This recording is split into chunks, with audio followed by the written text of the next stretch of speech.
not justify its roots, argue over its leaves, or explain why it bends with the wind. It simply is. And in that being, it stands tall, unshaken by opinion, undisturbed by the need to prove itself. Now consider the modern man, so often caught in a storm of words, defending his choices, his ambitions, even his very existence. He speaks to fill the silence, to convince others, to reassure himself. But what is all this explaining, really? A sign of strength? Or a hidden fear? The terror of being misunderstood, of not being seen as enough. The illusion of justification society has taught you that you must account for yourself, your career, your relationships, your dreams, as if life were a courtroom and every step required testimony. But who is the judge? Who are these phantom jurors demanding an explanation for the way you walk your path? The truth is, no one is waiting for your defense. The universe does not ask for permits. The river does not apologize for flowing. The hawk does not negotiate its flight. And yet, men waste their energy in endless justification, as if their worth depended on the approval of strangers.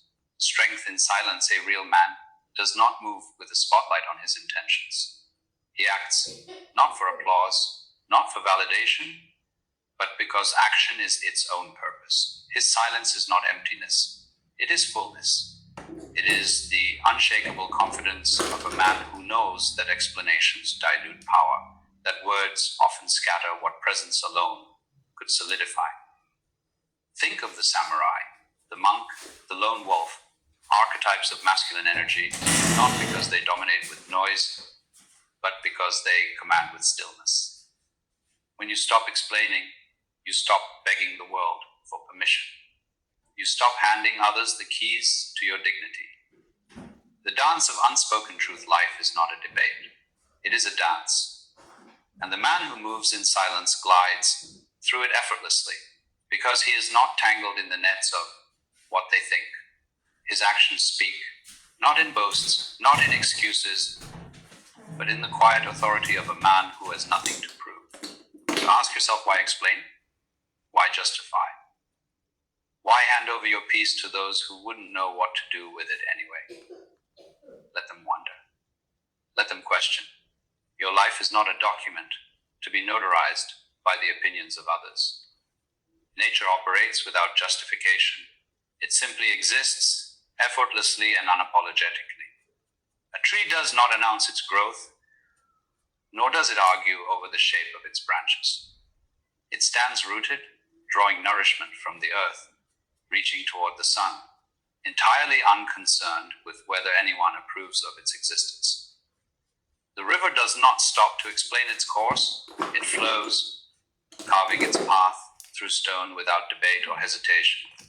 Even the hawk, soaring on unseen currents, does not demand recognition for its flight. It simply moves, guided by an innate knowing that requires no external validation. There is a profound lesson here for the modern man, who so often feels compelled to defend his choices, his ambitions, even his right to take up space in the world. This compulsion to explain oneself is a uniquely human burden, born from the illusion that worth must be proven rather than simply embodied. But nature does not plead its case. The mountain does not justify its height. The ocean does not apologize for its depth. They are what they are, and in that unshakable being, there is an undeniable authority.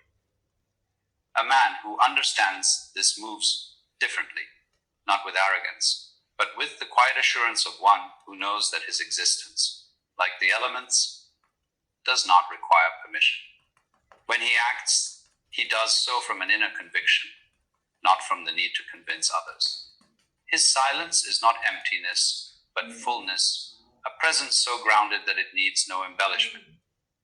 In a world that constantly demands reasons, the rarest and most powerful thing a man can do is to act without commentary. Let the results speak. Let the doubters question. The tree does not wither because the wind doubts its strength. It stands regardless. So too does the man who has outgrown the need to explain himself. He moves, not for applause, not for approval, but because movement is its own purpose. His life becomes not an argument to be won, but an expression to be witnessed. And in that unburdened way of being, he finds a freedom that words could never capture.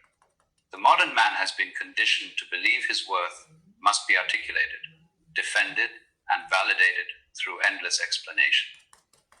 From childhood, he learns to justify his actions to teachers who demand reasons, to parents who require accounts, to peers who expect justifications for every deviation from the norm.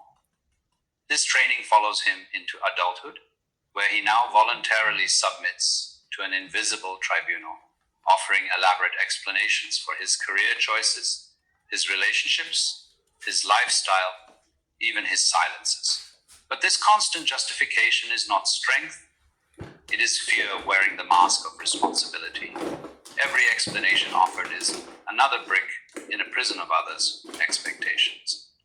When a man prefaces his decisions with, "Let me explain," what he's really saying is, "Let me convince you I'm worthy." He has internalized the judge's gavel, pounding it against himself before the world gets the chance.